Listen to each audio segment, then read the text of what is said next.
ये one time registration का जो विषय है, माननीय मुख्यमंत्री जी पिछले 3-4 साल से इसके ऊपर और हमारे सभी अधिकारीगण इस विषय पर बहुत ही चिंतन और मनन इसके ऊपर किया कि बार बार एक उम्मीदवार को विभिन्न भर्तियों के लिए बार बार फॉर्म भरना पड़ता है, बार बार फीस देनी पड़ती है, बार बार एग्जाम देने के लिए उनको एग्जामिनेशन सेंटर पर आना पड़ता है और हरियाणा कर्मचारी चयन आयोग को बार बार इन उम्मीदवारों के जो वांछित दस्तावेज हैं उनकी जांच पड़ताल करनी पड़ती है और इसके अंदर बहुत ज़्यादा समय जो है इस प्रक्रिया को, चयन प्रक्रिया को करने में लगता है, जिसके कारण कई प्रकार की कठिनाइयां पैदा होती हैं। इस प्रक्रिया को सरल करने के लिए और स्पीड अप करने के लिए और जो माननीय मुख्यमंत्री जी का और हरियाणा सरकार का एक मोटो है कि सभी नौकरियां योग्यता के आधार पर पारदर्शिता के अनुसार दी जाएं और जो पिछले 6 वर्षों में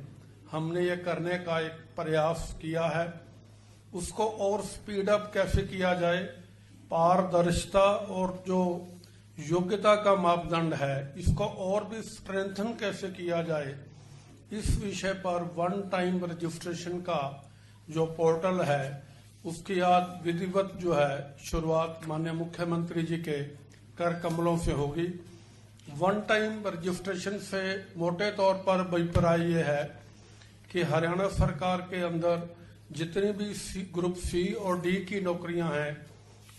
आज के बाद सभी जो नौजवान युवा हैं, युवतियां हैं, हमारे बेटे और बेटियां हैं, उनको अगर ग्रुप सी और डी के अंदर नौकरी लेने की उनकी सरकारी में इच्छा है तो एक बार उनको रजिस्ट्रेशन करवाना होगा। एक बार रजिस्ट्रेशन करवाने के लिए उनको एक ही बार जनरल कैटेगरी के लिए 500 रुपये और आरक्षित वर्ग के लिए 250 रुपये की फीस एक बार ही अपने जीवन काल में जब तक वो नौकरी लेने के योग्य है केवल एक बार ही देनी पड़ेगी। इस पोर्टल के अंदर अपने आप को रजिस्ट्रेशन करवाने के लिए अभी हरियाणा सरकार ने जो एक बहुत ही अच्छा कदम उठाते हुए पीपीपी कार्ड, परिवार पहचान पत्र के नाम से जो कार्रवाई तकरीबन पूरी होने वाली है,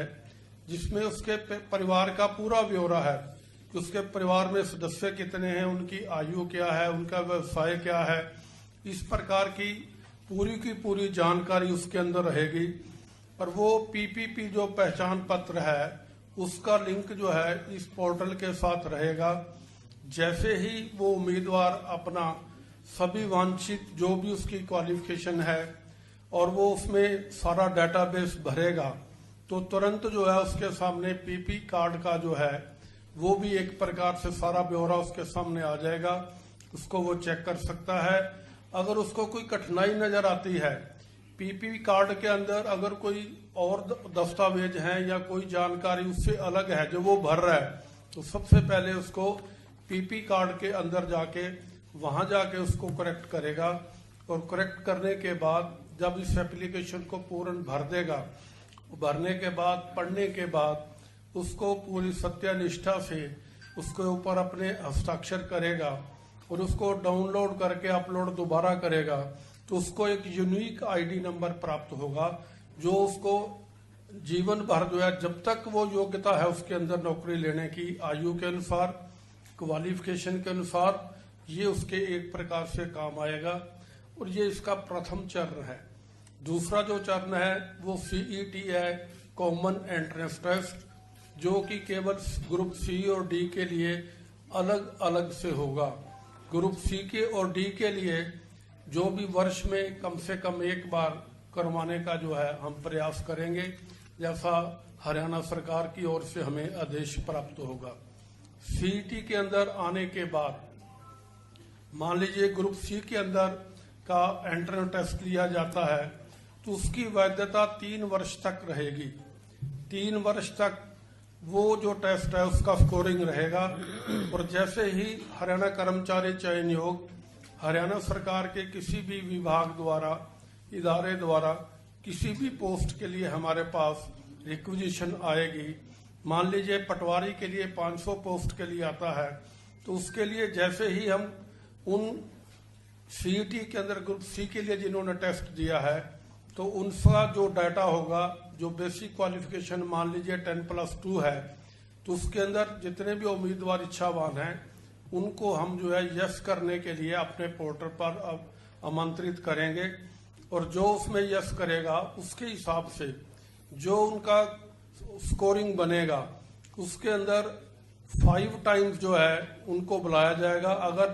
30 तक जो है हमारे पास उसमें पोस्ट हैं, 30 से 40 के बीच में है तो 150 तक होंगे, और अगर उसमें 50 से ऊपर नौकरियां हैं, पोस्ट हैं, तो उसके अंदर 3 टाइम्स जो है उनको बुलाया जाएगा, और उनका जो है फिर स्क्रीनिंग टेस्ट हम अपने तौर पर हरियाणा कर्मचारी चयन आयोग लेगा, और उसकी स्कोरिंग के हिसाब से जो है आगे जो है विषय बढ़ेगा। एक जो सबसे महत्वपूर्ण इसके अंदर बात है कि 10 मार्क्स का जो सोशियो इकोनॉमी का क्राइटेरिया हरियाणा सरकार ने आम जनता के लिए, सुविधा के लिए, उनको जो बिल्कुल भी अंतिम लक्ष्य पीछे सबसे पीछे बैठा हुआ व्यक्ति है, जिसके परिवार में एक भी नौकरी नहीं है, ऐसे लोगों के लिए जो सुविधा दी है, उसके अनुसार उन सभी जो 4 हमारे उसके अंदर मापदंड हैं कि उसके परिवार में किसी के पास नौकरी नहीं है, अगर कोई हमारी बहन और बेटी विधवा है उसके लिए भी उसके अंदर 5 नंबर का प्रावधान है, और उसके अनुसार जो है अगर कोई डीनोटिफाइड उससे वर्ग से है तो उसके लिए भी है, और एक उसके अंदर जो है अगर कोई प्राइवेट नौकरी में हरियाणा सरकार के अंदर काम कर रहा है किसी इदारे के अंदर जो उस नियमानुसार उसमें आता है, अगर उसके पास कोई एक्सपीरियंस है तो उसको भी 5 मार्क्स का जो है एक प्रकार से सहायतार्थ किया गया है। तो ये सोशियो इकोनॉमिक के जो 10 मार्क्स हैं, ये सीईटी टेस्ट होने से पहले ही उसके योग के अंदर जो है जोड़ दिए जाएंगे, ताकि इस प्रक्रिया को बार बार हमें उनके डॉक्यूमेंट को चेक ना करना पड़े। इस प्रकार से जब हम second test screening test group C का वर्ग अनुसार लेंगे तो उसके अंदर जो है उनका रिजल्ट जो है उनका सीईटी टेस्ट लेने के बाद जो भी उनका परिणाम आएगा मेरिट के अनुसार और पूरी पारदर्शिता से, जो हम जैसे हम पहले कर रहे हैं उसको और स्ट्रेंथन करते हुए इसको और भी आगे बढ़ाएंगे। इसी प्रकार से ग्रुप डी की प्रक्रिया रहेगी। मेरा कहने का अभिप्राय ये है, इससे क्या होगा कि अभी हमें जो 6 महीने से 1 साल का समय एक चयन प्रक्रिया को पूरा करने में लगता है, इसको हम ज्यादा से ज्यादा 6 महीने और इसमें हम 3 महीने के अंदर भी ये चयन प्रक्रिया को पूरा कर सकते हैं, ऐसा मेरा विश्वास है। और यही माननीय मुख्यमंत्री जी का और पूरी हरियाणा सरकार का भी यही विषय है कि इस चयन प्रक्रिया को पूरी योग्यता, मेरिट, पारदर्शिता के साथ और स्ट्रेंथन करते हुए आगे बढ़ाया जाए और इसको स्पीड अप किया जाए। इसका मुख्य उद्देश्य जो है, जो हमारे युवा पढ़े लिखे युवा हैं जो ग्रुप सी और डी में नौकरी प्राप्त करना चाहते हैं, उनको कम से कम समय में एक ही बार फीस देकर, एक ही बार फॉर्म भरकर और कर्मचारी चयन आयोग के कार्यालय में डॉक्यूमेंट वेरिफिकेशन के लिए कभी आना ना पड़े। एक प्रकार से सुलभ और सरल एक प्रक्रिया जो आज माननीय मुख्यमंत्री जी के द्वारा शुरू होने जा रही है, इसमें इस कार्यक्रम में आने के लिए आप सभी का बहुत बहुत धन्यवाद।